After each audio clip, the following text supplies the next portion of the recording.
A paz do Senhor, sejam bem-vindos a mais uma leitura da Bíblia.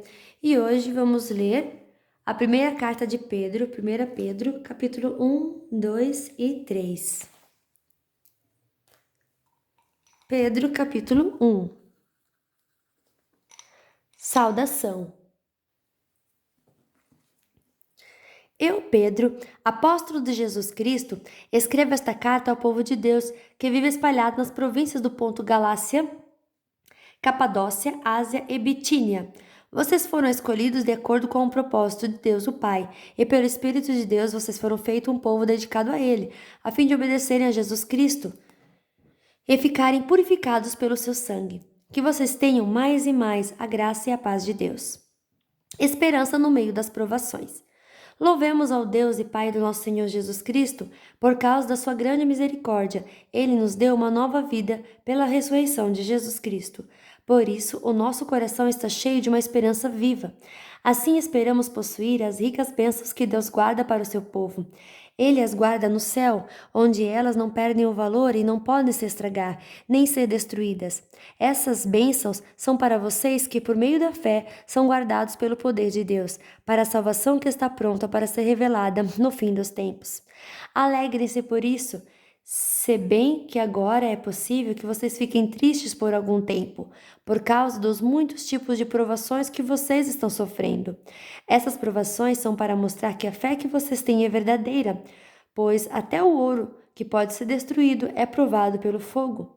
Da mesma maneira, a fé que vocês têm, que vale muito mais do que o ouro, precisa ser provada para que continue firme, e assim vocês receberão a provação, glória e honra no dia em que Jesus Cristo for revelado. Vocês o amam mesmo sem o terem visto e creem nele mesmo que não o estejam vendo agora. Assim vocês se alegram com uma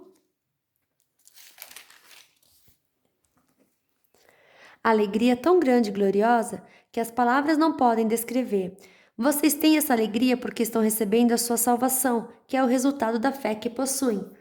Foi a respeito dessa salvação que os profetas perguntaram e procuraram saber com muito cuidado. Eles profetizaram a respeito da salvação que Deus ia dar a vocês e procuraram saber em que tempo e como essa salvação ia acontecer. O Espírito de Cristo que estava neles indicava esse tempo ao predizer os sofrimentos que o Cristo teria de suportar e a glória que viria depois. Quando os profetas falaram a respeito das verdades que vocês têm ouvido agora, Deus revelou a eles que o trabalho que faziam não era para o benefício deles, mas para o bem de vocês. Os mensageiros do Evangelho que falaram pelo poder do Espírito Santo, mandado do céu, anunciaram a vocês essas verdades. Essas são coisas que até os anjos gostariam de entender. Uma vida santa. Portanto, estejam prontos para agir, continuem alertas e ponham toda a sua esperança na bênção que será dada a vocês quando Jesus Cristo for revelado. Sejam obedientes a Deus e não deixem que a vida de vocês seja dominada por aqueles desejos que vocês tinham quando ainda eram ignorantes. Pelo contrário, sejam santos em tudo o que fizerem, assim como Deus que os clamou é santo, que os chamou. Assim como Deus que os chamou é santo, porque as Escrituras Sagradas dizem: sejam santos, porque eu sou santo. Quando oram a Deus, vocês o chamam de Pai, Ele que julga com igualdade as pessoas de acordo com o que cada uma tem feito. Portanto, durante o resto da vida de vocês aqui na terra, tenham respeito a Ele, pois vocês sabem o preço que foi pago para livrá-los da vida útil que herdaram dos seus antepassados. Esse preço não foi uma coisa que perde o seu valor, como o ouro ou a prata. Vocês foram libertados pelo precioso sangue de Cristo, que era como um cordeiro sem defeito, sem mancha. Ele foi escolhido por Deus antes da criação do mundo e foi revelado nesses últimos tempos em benefício de vocês. Por meio dele, vocês creem em Deus que o ressuscitou e lhe deu glória. Assim, a fé e a esperança que vocês têm estão firmadas em Deus. Agora que vocês já se purificaram pela obediência à verdade e agora já têm um amor sincero pelos irmãos na fé, amem uns aos outros com todas as forças e com o coração puro, pois vocês, pela viva e eterna palavra de Deus, nasceram de novo como filhos de um Pai, que é imortal e não de pais mortais. Como dizem as Escrituras Sagradas, Todos os seres humanos são como a erva do campo, e a grandeza deles é como a flor da erva. A erva seca e a flor cai, mas a palavra do Senhor dura para sempre. Essa é a palavra que o Evangelho trouxe para vocês. Capítulo 2: A pedra viva e a nação dedicada a Deus. Portanto, abandonem tudo que é mal, toda mentira, fingimento, inveja e críticas injustas. Sejam como criancinhas recém-nascidas, desejando sempre o puro leite espiritual, para que, bebendo dele, vocês possam crescer e ser salvos. Pois, como dizem as Escrituras Sagradas, vocês já descobriram por vocês mesmos que o Senhor é bom. Cheguem perto dele, a pedra viva que os seres humanos rejeitaram como inútil, mas que Deus escolheu como de grande valor. Vocês também, como pedras vivas, deixem que Deus os use na construção de um templo espiritual, onde vocês servirão como sacerdotes, dedicados a Deus. E isso para que, por meio de Jesus Cristo, ofereçam sacrifícios que Deus aceite. Pois as Escrituras Sagradas dizem: eu escolhi uma pedra de muito valor, que agora ponho em Sião, como a pedra principal do alicerce. Quem crer nela não ficará desiludido. Essa pedra é de muito valor para vocês, os que creem, mas para os que não creem, a pedra que os construtores rejeitaram veio a ser a mais importante de todas. E em outra parte, as Escrituras Sagradas dizem: essa é a pedra em que as pessoas vão tropeçar, a rocha que vai fazê-las cair. Essas pessoas tropeçaram porque não creram na mensagem de acordo com a vontade de Deus para elas. Mas vocês são a raça escolhida, os sacerdotes do rei, a nação completamente dedicada a Deus, o povo que pertence a Ele. Vocês foram escolhidos para anunciar os atos poderosos de Deus, que os chamou da escuridão para a sua maravilhosa luz. Antes vocês não eram o povo de Deus, mas agora são o seu povo. Antes não conheciam a misericórdia de Deus, mas agora já receberam a sua misericórdia. A conduta do cristão. Queridos amigos, lembrem que vocês são estrangeiros de passagem por este mundo. Peço, portanto, que evitem as paixões carnais que estão sempre em guerra contra a alma. A conduta de vocês entre os pagãos deve ser boa, para que quando eles os acusarem de criminosos, tenham de reconhecer que vocês praticam boas ações, e assim louvem a Deus no dia da sua vinda. Por causa do Senhor, sejam obedientes a toda autoridade humana, ao imperador, que é a mais alta autoridade, e aos governadores que são escolhidos por ele, para castigar os criminosos e elogiar os que fazem o bem. Pois Deus quer que vocês façam o bem, para que os ignorantes e tolos não tenham nada o que dizer contra vocês. Vivam como pessoas livres. Não usem a liberdade para encobrir o mal, mas vivam como escravos de Deus. Respeitem todas as pessoas, amem os seus irmãos na fé, temam a Deus e respeitem o imperador. Cristo, exemplo para os sofredores.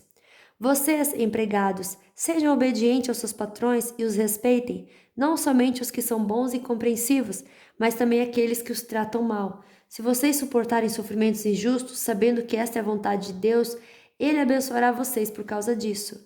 Pois se vocês fazem o mal e são castigados, qual é o merecimento de suportarem com paciência o castigo? Mas se vocês sofrem por terem feito o bem e suportam esse sofrimento com paciência, Deus os abençoará por causa disso, pois foi para isso que Ele os chamou. O próprio Cristo sofreu por vocês e deixou um exemplo para que sigam seus passos. Ele não cometeu nenhum pecado e nunca disse uma só mentira. Quando foi insultado, não respondeu com insultos. Quando sofreu, não ameaçou, mas pôs a sua esperança em Deus, o justo juiz. O próprio Cristo levou os nossos pecados no seu corpo, sobre a cruz, a fim de que morrêssemos para o pecado e vivêssemos uma vida correta, por meio dos sofrimentos. Por meio dos ferimentos dele, vocês foram curados. Vocês eram como ovelhas que haviam perdido o caminho, mas agora foram trazidos de volta para seguir o pastor, que cuida da vida espiritual de vocês. Capítulo 3. A vida dos casados.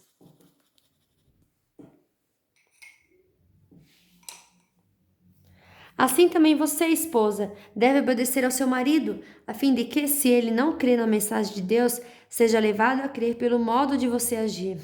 Não será preciso dizer nada, porque ele verá como a conduta de você é honesta e respeitosa. Não procure ficar bonito usando enfeites, penteados exagerados, joias ou vestidos caros. Pelo contrário, a beleza de você deve estar no coração, pois ela não se perde. Ela é a beleza de um espírito calmo e delicado, que tem muito valor para Deus. Porque era assim que costumavam se enfeitar as mulheres do passado, as mulheres que eram dedicadas a Deus e que punham a sua esperança nele. Elas eram obedientes ao seu marido. Sara foi assim, ela obedecia a Abraão e o chamava de meu senhor. Você será agora sua filha se praticar o bem e não tiver medo de nada. Também você, marido, na vida em comum com a esposa, reconheça que a mulher é o sexo mais fraco e que por isso deve ser tratada com respeito, porque a esposa também vai receber junto com você o dom da vida, que é dado por Deus. Haja assim para que nada atrapalhe as orações de vocês. O dever de fazer o bem. Finalmente, que todos vocês tenham o mesmo modo de pensar e de sentir. Amem uns aos outros e sejam educados e humildes uns com os outros. Não paguem mal com mal, nem ofensa com ofensa. Pelo contrário, paguem a ofensa com uma bênção, porque quando Deus os chamou, ele prometeu dar uma bênção a vocês, como dizem as Escrituras Sagradas. Quem quiser gozar a vida e ter dias felizes, não fale coisas más e não conte mentiras. Afaste-se do mal e faça o bem.